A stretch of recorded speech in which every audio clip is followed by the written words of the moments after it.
मित्रांचं मी स्वागत करतो।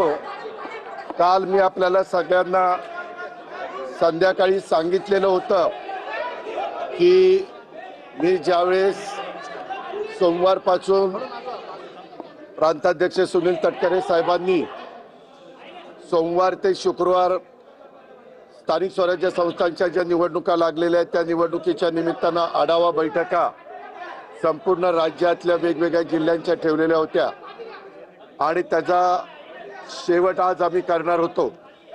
त्यावेळेस मी पत्रकार मित्रांना असं सांगितलेलं होतं की उद्या आमच्या सगळ्या आढावा बैठका संपल्यानंतर गेले 2 दिवस वेगवेगळ्या इलेक्ट्रॉनिक आणि प्रिंट माध्यमामध्ये जे काही चर्चा चाललेली आहे त्याची पूर्णपणे माहिती घेऊन मी आपल्याशी बोलीन।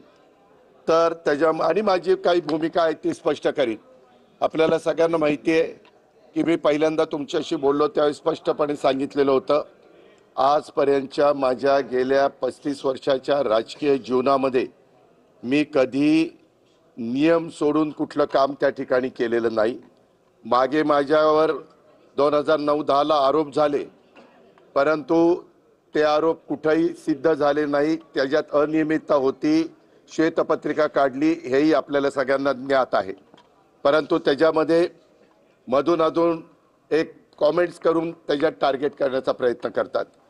ह्या व्यवहारामध्ये देखील मला अजिबात काही माहिती नव्हतं।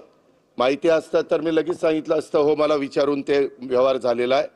आणि मी कुणालाही माझ्या जवळच्या घरातल्या नातेवाईकांनी माझ्या मुलांनी माझ्या जे कोणी जवळचे सहकारी असतील यांनी कुणी जरी व्यवहार केला किंवा काही गोष्ट केली तर त्यांना मी सांगत असतो की संपूर्ण गोष्ट कायद्याच्या नियमाला धरूनच त्या ठिकाणी केली पाहिजे।